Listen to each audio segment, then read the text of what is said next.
On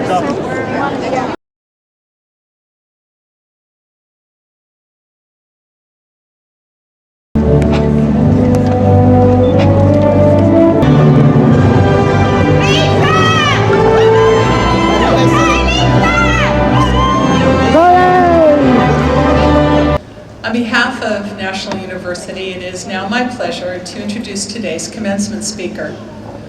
Our speaker today is a man of many talents. He's an economist, a New York Times columnist, humorist, TV and movie actor, author, lawyer, and university teacher. He might be described as either the funniest well-known economist or the most economically insightful humorist there is. He studied economics at Columbia and law and economics while at Yale Law School, where he graduated as valedictorian of the class of 1970. He has served as a trial lawyer, a poverty lawyer, a university professor, a speechwriter and economic advisor for Presidents Nixon and Ford, and a columnist for the Wall Street Journal. He is also a novelist, screenwriter, TV writer, syndicated columnist, writer of nonfiction books about culture and finance, and an expert witness in complex securities law cases. Our speaker became extremely well known in 1986 for his iconic role in Ferris Bueller's Day Off,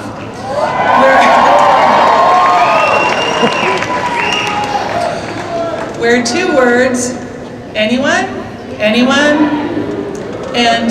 Bueller made him a cult figure. He added to that a long-running game show on Comedy Central, which won 7 Emmys, including one for Best Game Show Host. He has also won recognition for his economics writing, including the Malcolm Forbes Award for Excellence in Financial Reporting in 2008. Within the last 10 years, he's been a best-selling author of Mr. Ben Stein. Thank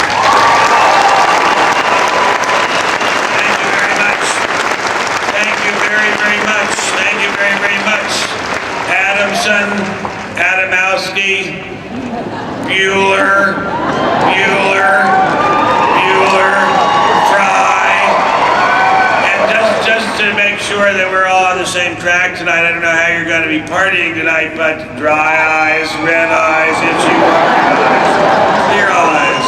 And I don't get a cent for saying that to you today, although it has paid the mortgage for about 15 years. Anyway, President Potter, Chancellor Lee, God bless you, love the necklace, love it a lot, want to get one. Distinguished faculty, distinguished staff, distinguished trustees, distinguished graduates, and most of all the families who do really put in the work and who do this, a lot of the sacrificing. Thank you so much for inviting me here. Thank you and congratulations. Great thanks to the fine men and women who taught and mentored and coached these young and middle-aged people, some not so middle-aged, to the proud day of their reach. I love the way you've treated me so far, especially my friend, Miss Potter, who is like a daughter to me. She went to the same school as my mother, but she's like a daughter to me. Anyway, as I talked to the nice people in the Roving Room, I thought of a great comment from Franklin Delano Roosevelt, which was, people will not remember what you say, they will not remember what you do, but they will remember how you made them feel, and you made me feel as if I was a member of your family, and I thank you very, very much. I consider it a big day for me too. But thank you very much to you, Mr. soon-to-be emeritus, I guess you're now emeritus chancellor. I was very excited when I was asked to come speak to this graduation, because your school is exactly what America needs right now to get back to work. National University is a school that teaches how to actually get things done that America needs done. The work in engineering, and accounting, and finance, and credit, and nursing, every kind of work that needs to be done. Not the complaining, the whining, the self-absorption, the navel-gazing that marks so much of higher education today. You have got an education that's going to get you jobs, lets you support your families and yourself, that gets you the self-esteem that only work can give. God bless you for getting that. That's very, very smart of you. You are now the possessors of the degree that's going to get you to the dignity of work and self-supporting through your own contributions.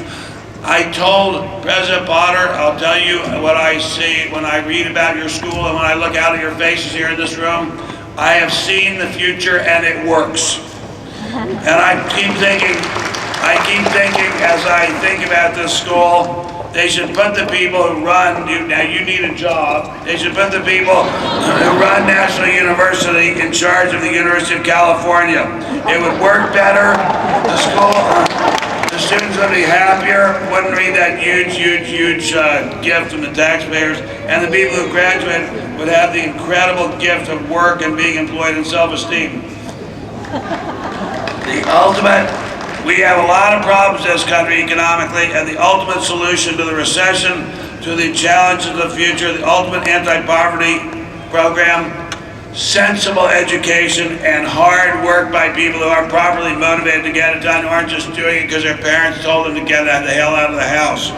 Anyway, I feel as if, since I'm an economist by training, I will tell you a couple of economist jokes. I'm going to make them very quick, because you don't want to spend too much of your life hearing economist jokes. There are three men playing golf together: an economist, a priest, and a rabbi. And they notice that the foursome ahead of them is playing very slowly. So they say to their caddy, would you go run up ahead and find out what's happening, why they're playing so slowly? So the caddy goes running up ahead, comes running back, and says, well, they're playing slowly because they're blind. So the rabbi says, well, thank you, God, that even though these men are deprived of sight, they're able to enjoy this great game of golf.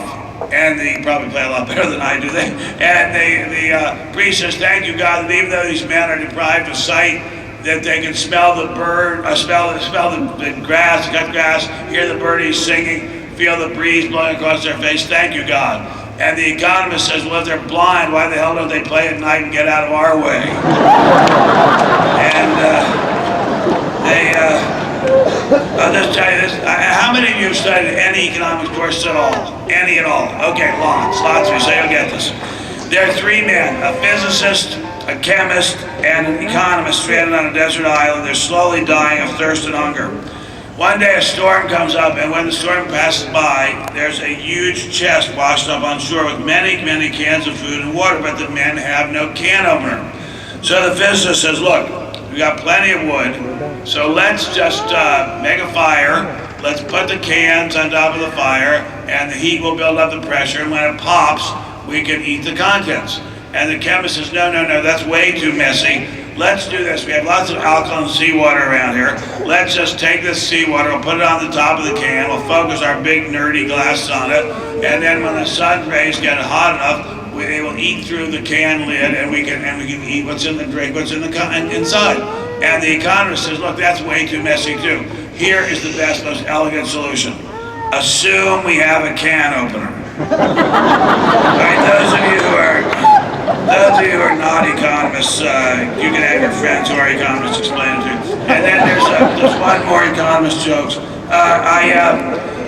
There's an economist and an evolutionary biologist having a camping trip up in the mountains east of here. And they're happily eating their dinner in front of the campfire, and suddenly an enormous, scary, carnivorous bear appears next to them and makes growling noises, hunger noises, extends its claws and starts running after them. And the economist and the evolutionary biologist take off as fast as they can. And as they're running, the evolutionary biologist says, look, we don't have a chance.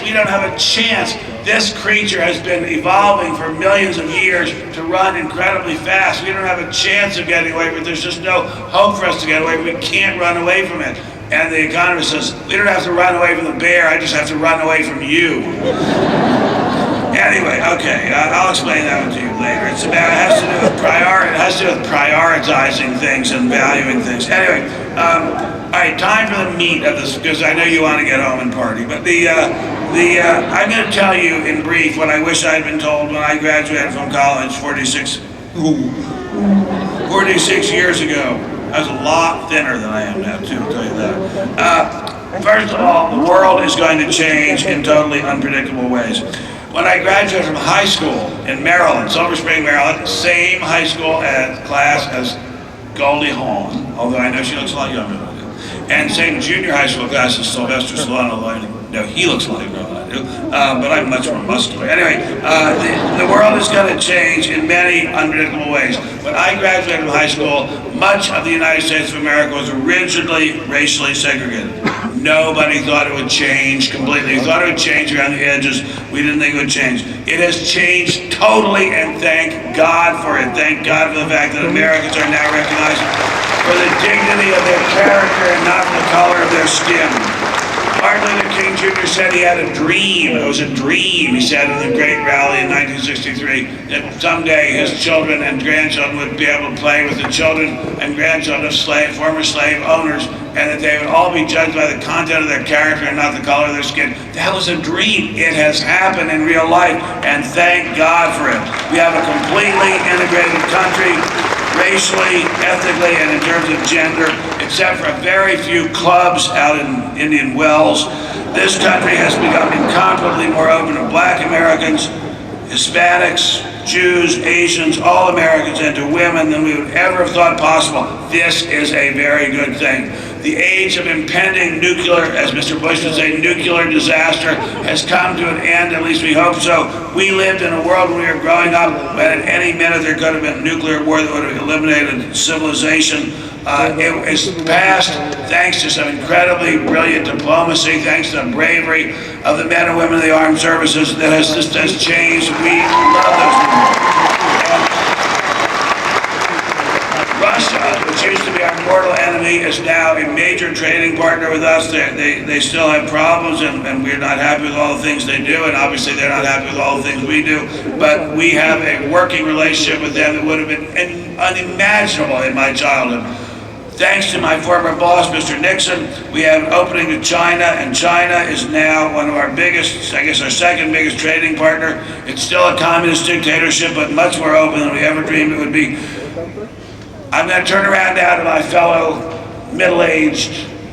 older middle-aged people and ask you if you remember a song called The Eve of Destruction. And in it there's a line saying, think of all the hate there is in Red China. And now there are pals, there are buddies. We're sending people back and forth there all the time. It's a great, great power, and will be the dominant industrial power of the world very soon.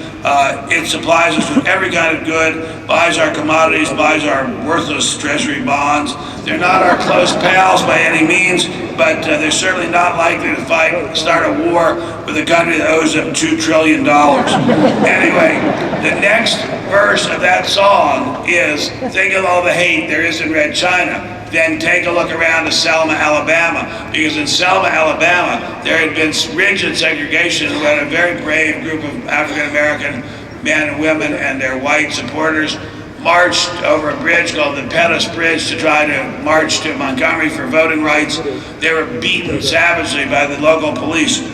Selma, Alabama now has a black mayor and a black police chief. It has been wonderful. We must not think of any people or any race, nobody in the world, in the Middle East, anywhere as being our permanent enemies. They can all be our friends, and we approach them in terms of goodwill, and if they approach us the same way. We've made astonishing progress in medicine in terms of better treatment for many diseases. We have incomparably, unbelievably better communications, including virtually free or actually free communication of words, sounds, pictures all over the world by internet. And almost anyone with a computer and internet access has a medium to the whole world of information and amusement instantly. It has helped educate many of you. It is an ideal solution to educational problems. It has helped to provide quality education to many of the people in this room and to the nation. Again, I see that as part of the future, and it works incredibly well. There are some bad things going out there in terms of change that have happened in the United States of America. The public school system in much of the United States has simply collapsed. The state of education at the junior high school and high school level is simply stunning. And I say this as a person who I taught at American University in Washington, D.C. for a couple of years. Wow, that was fun. Ooh. And then I taught at UC Santa Cruz. Every morning at College 5, which is now called Porter College, every morning there would be I was a resident preceptor. I lived in a dorm. And every morning there would be this thick haze, and I was thinking, wow, look at all the haze coming in off the ocean. Wasn't a fog. Anyway, and That was where I first learned the phrase chronic. Anyway, and then I taught for many years at Pepperdine University in Malibu, which is really a wonderful place. They're the nicest people there ever were on this planet. And but I really got my most stunning exposure to the problems of education in this country about 5 years ago, little between 4 and 5 years ago, when I was co-host of a show on a deep intellectual network called VH1, and the show was called America's Most Smartest Model. That was its real title. And we took 16,000 young men and women, and we invited them to compete. They said they were models. It's LA, they could be models of anything. And we invited them to compete. We winnowed them down to 8 men and 8 women. We asked them questions like, name 5 rivers in the United States of America. 5 rivers in the United States of America. No one could do it. Name 5 species of trees. Only 1 could do it. What is the official language of Australia? Only 1 said English. The others said Australian. Anyway, but one day while we were taping the show, I was sitting outside in August, and August in LA is like August here. It's an absolutely beautiful month. It's not like August in the East. It's very, very pleasant. And 2 contestants, young man and young woman, came over to me and said, "May we sit with you and have lunch with you?" And I said, "Well, we can't talk about the show, but sure, sit down by all means." So they sat down and they said, "Oh, we love being on the show. We love being on the show. It's great. And you know so much. It's really wonderful. How do you know so much?" And I said to them, "Well, it's partly because I'm so much older than you." And they said, "Well, how old are you?" And I said, "Well, it's a show about knowledge and intelligence. Let's figure it out." I was born November 25th, 1944, about 25 years before your president. And I said, I was born November 25th, 1944, it's now August 15th, 2007. How old am I? They both very cheerfully say, "We don't know." I said, "Well, I know you weren't born knowing. I know you didn't wake up this morning knowing, but I've told you all you need to figure it out." How would we do that? Well, you could subtract, it's not my birth month yet, we could subtract 1944 from 2007, or 2006 rather. And they say, "Oh, those are some big numbers." Yes, I know. We can accomplish the same thing by subtracting 44 from 106. "Do you have a calculator?" says the young man. "I have a lot of calculators." I said, "I don't have anything in my pocket right now." I said, "Can you figure it out just in your head?" "No." "Okay." I said, "Well, I'm 62. "Ooh," and they said, "That's old." I said, "I know, I hope to get a lot older." Reminding me of what Warren Buffett, very, very successful financier, said when he was told a number of years ago that he was the richest man in the world. He probably figured it out already. He said, when they said, "What's your goal now?" And he said, "To be the oldest."